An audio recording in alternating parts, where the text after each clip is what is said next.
It is 1950. When your dad decided one day that you'd go with him to do some business at a garage in Milngavie just outside Glasgow, you didn't want to go with him. Who would? But it's 1950, and you don't say no to your dad when he tells you that you're going to a garage in Milngavie.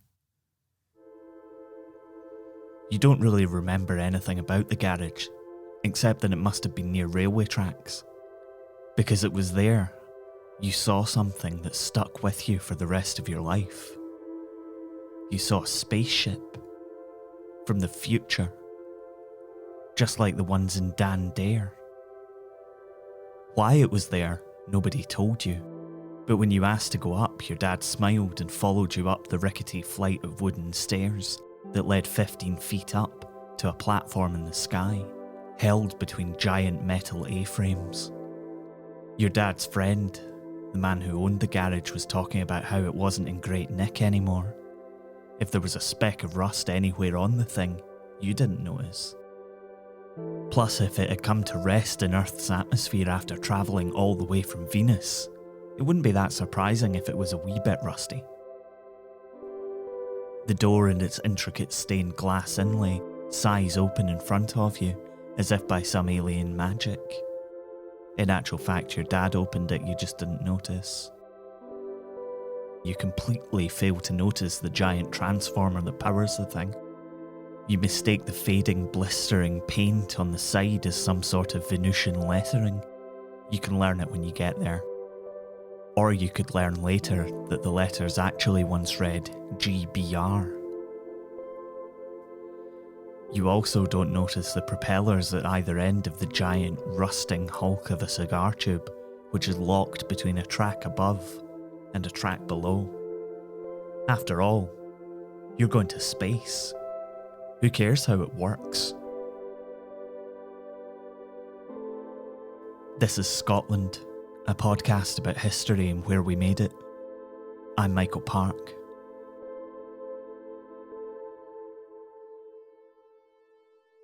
It is 1930.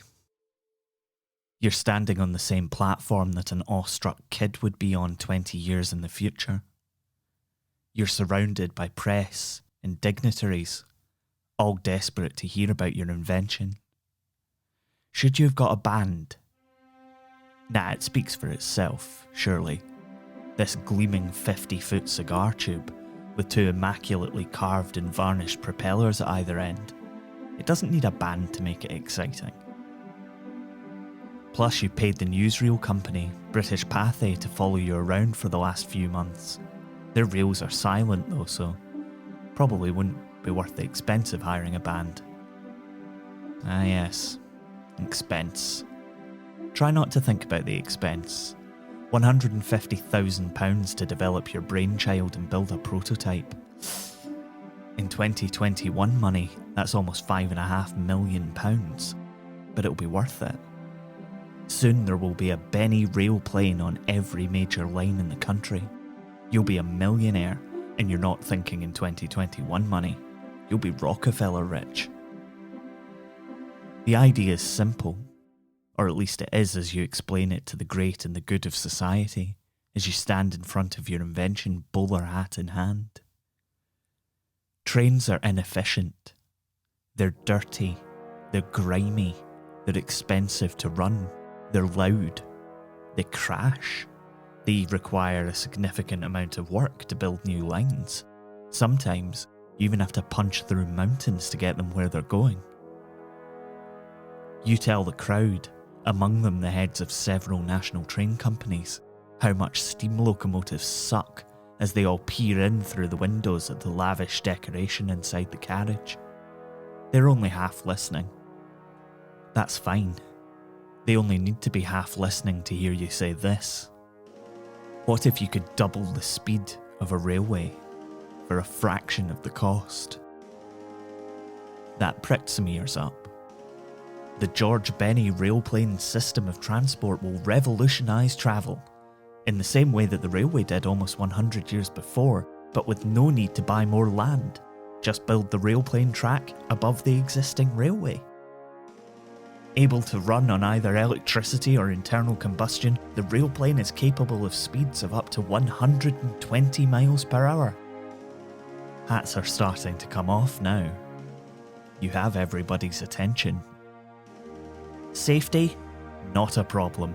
The car is hooked onto the rail above and uses a guide track underneath to ensure it stays locked onto its route.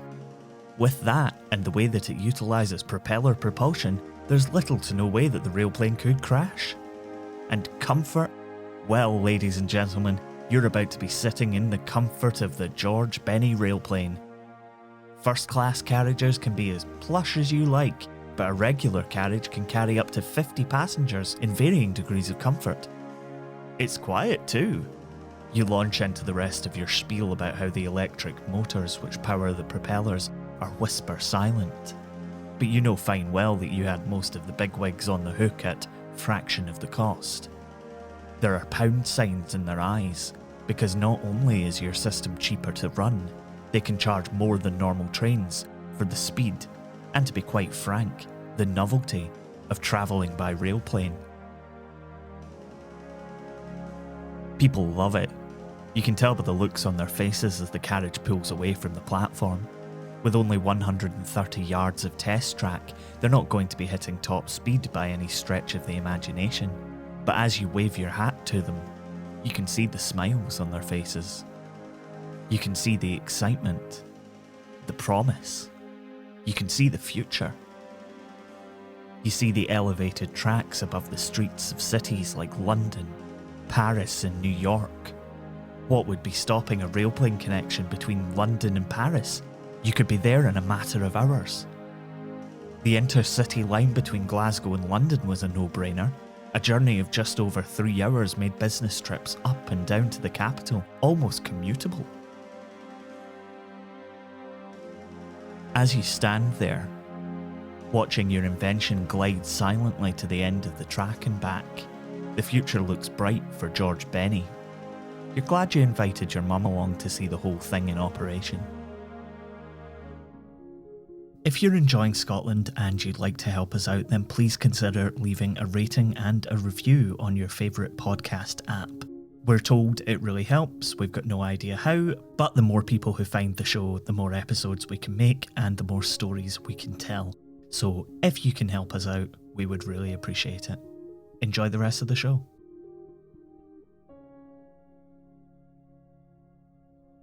Yep, they're interested all right. But it's 1930. Less than a year after the Wall Street crash, the world was dipping into depression, and while the railplane was an incredible idea, nobody was arguing that point. Money for exciting projects like that was drying up. You were going to have to find your own funds. Good ideas are never easily given up though, and in 1931 you approached Southern Railway, with funds to build a railplane track from Croydon Airport to Holborn in London. They knock you back, afraid of losing revenue on the existing train service. But why not, they say? Put a railplane in between London Bridge and Dartford. You're not interested. For you, a pioneer of the new age of travel, it was a route to an airport, or nothing. So it was nothing. As each year crept by, interest in the railplane dwindled. You took the idea to the Middle East, trying to drum up support for it using the company you set up to promote it, at great expense to yourself. In 1936, the same company oust you from the board and leave you bankrupt. But the railplane never dies. In January of 1945, you appear in the evening news, talking about the new transatlantic service from New York to Prestwick Airport.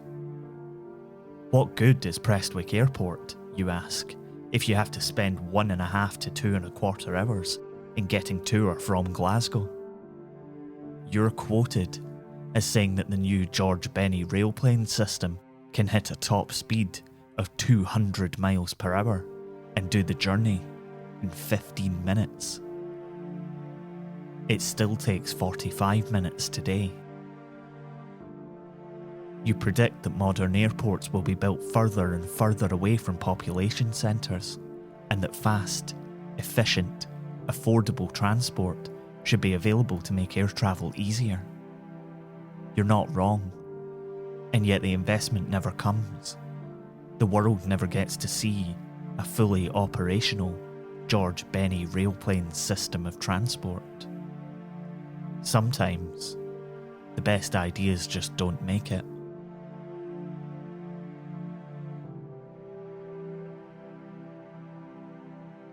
Across the road from the McDonald's on Milngavie Road, just round the corner from Bennie Place in a new estate of houses, there's a blue plaque affixed to the wall of the little bridge that crosses the Craigdhu-Burn. To commemorate George Bennie's railplane, which was tested here on 8th July 1930, the bullet-shaped carriage with a propeller at each end was reputed to be the forerunner of the modern monorail. It was suspended from a single track on a 420-foot-long, purpose-built test track 30 foot above the former LNER railway line, situated east of this plaque. It may be gone now, but there really was nothing on Earth like this genuine, bona-fide, electrified one-car monorail. And for a while there, it really put Milngavie on the map.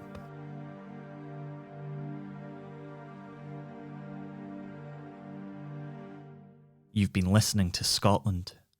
It was written and produced by me, Michael Park, and is a production of Be Quiet Media.